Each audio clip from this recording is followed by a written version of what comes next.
Kirk Douglas punched a man so hard he knocked him into the gutter. Middle of Fifth Avenue. Rush hour traffic. 100 people saw it happen. The man was screaming about his broken nose. Kirk was standing over him, fists still clenched, saying 4 words over and over. Pay the driver. This is the story New York never forgot. November 12th, 1965. Manhattan, 5th Avenue and 42nd Street, 5:30 in the evening. Kirk Douglas stepped out of a yellow taxi. He'd just come from a meeting at the Plaza Hotel. Quick ride, maybe 10 minutes. The meter read $2.40. Kirk handed the driver a $5. Keep the change. The driver smiled. Thank you, sir. Have a good evening. Kirk turned to walk away. That's when he heard it. The taxi behind his had stopped. A man in an expensive overcoat was standing on the sidewalk, screaming at the driver. I'm not paying that. The fare was supposed to be $3. You took the long way on purpose. The driver, still in his cab, was shaking his head. Sir, I took the fastest route. There was traffic on. You're a liar. The man's face was red with rage. You people are all the same. Coming to this country, stealing from hard-working Americans. Kirk stopped walking. The driver stepped out of his cab. He was maybe 60 years old, small, gray hair, thick accent. Italian, Kirk guessed. Sir, please, the fare is fair. I have family to feed. Please just pay what you owe. The man laughed. A cruel, ugly laugh. What I owe? I don't owe you anything, you dirty immigrant. Go back to whatever hole you crawled out of.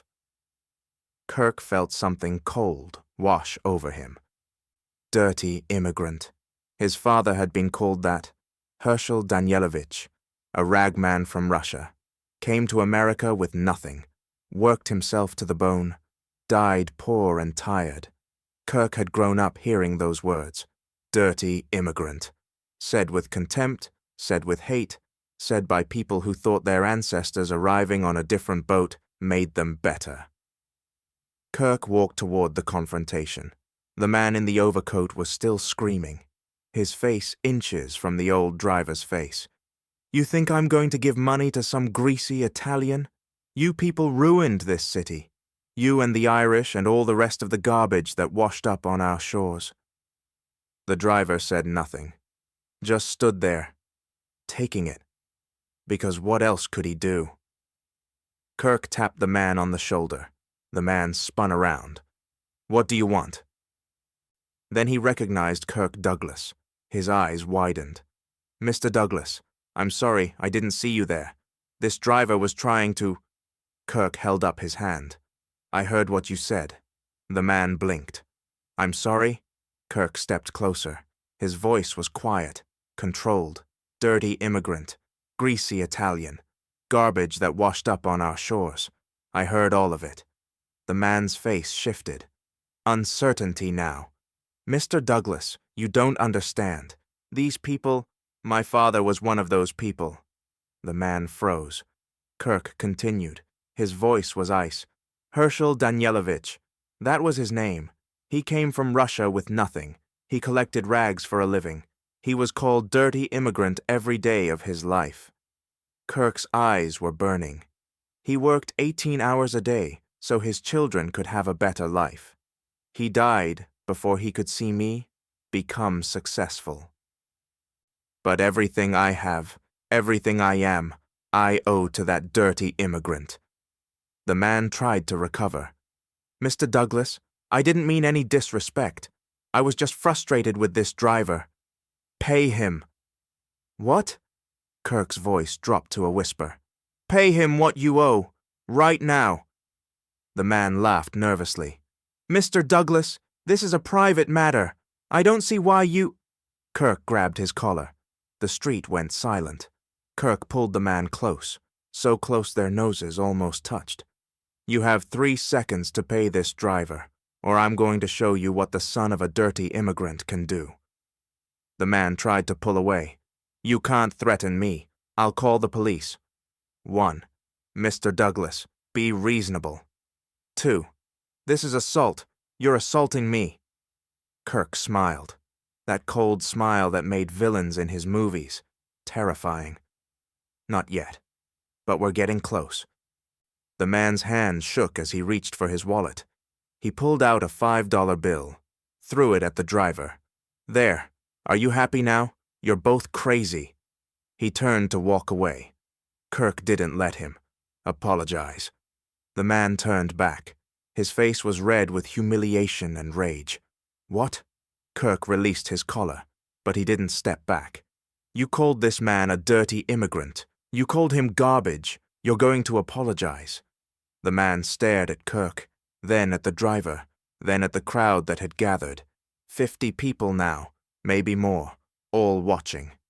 I'm not going to apologize to some... Kirk's fist connected with his jaw. The punch was fast, clean, professional. Kirk had learned to box for champion. He knew how to throw a punch. The man flew backward, hit the gutter, landed in a puddle of dirty water. His nose was bleeding. His overcoat was ruined. His dignity was gone. Kirk stood over him. That was for every immigrant you've ever insulted, every driver you've cheated, every person you've treated like garbage because they have an accent. Kirk straightened his jacket. Stay down. If you get up, I'll put you down again. The man stayed down. Kirk turned to the taxi driver.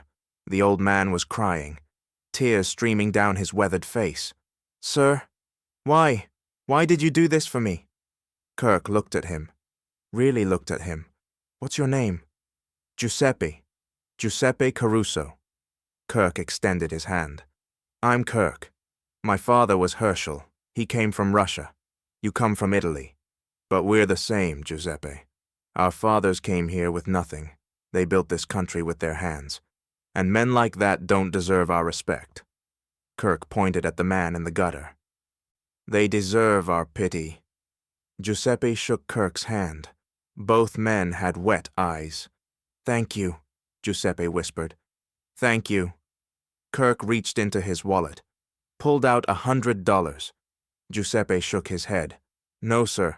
The fare was only $3. I can't. This isn't for the fare. Kirk pressed the money into Giuseppe's hand. This is for your family, for your children, for every time someone called you a name and you couldn't fight back. Kirk closed Giuseppe's fingers around the money. Take it, use it, and know that not everyone in this country is like that man. Giuseppe broke down completely, his whole body shaking with sobs. 30 years I drive cab in this city. 30 years people call me names, spit on me, cheat me. Never once someone stand up for me. Never once. He looked at Kirk. God bless you, Mr. Douglas. God bless you. The crowd applauded. 50 people on Fifth Avenue, clapping for Kirk Douglas and Giuseppe Caruso. Kirk nodded to the crowd, nodded to Giuseppe, then walked away. The man in the gutter eventually got up. His name was Richard Worthington III. Old money, Yale educated, the kind of man who had never been punched in his life. He did not press charges. He did not go to the newspapers. He cleaned the gutter water off his overcoat, went home, and never spoke of that day again. But Giuseppe Caruso spoke of it constantly. He told his wife, his children, his grandchildren, his fellow drivers, anyone who would listen. The night Kirk Douglas punched a man for me, Giuseppe would say, his eyes lighting up.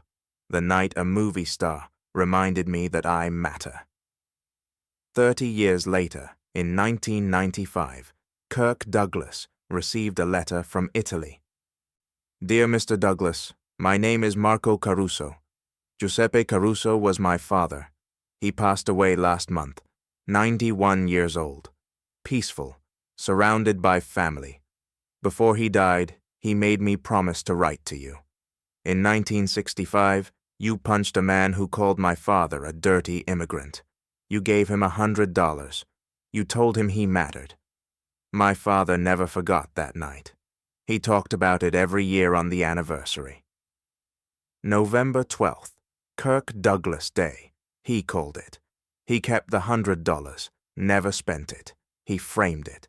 It hung in our living room for 30 years.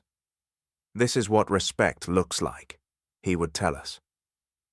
Because of my father's work, I went to college. I became an engineer.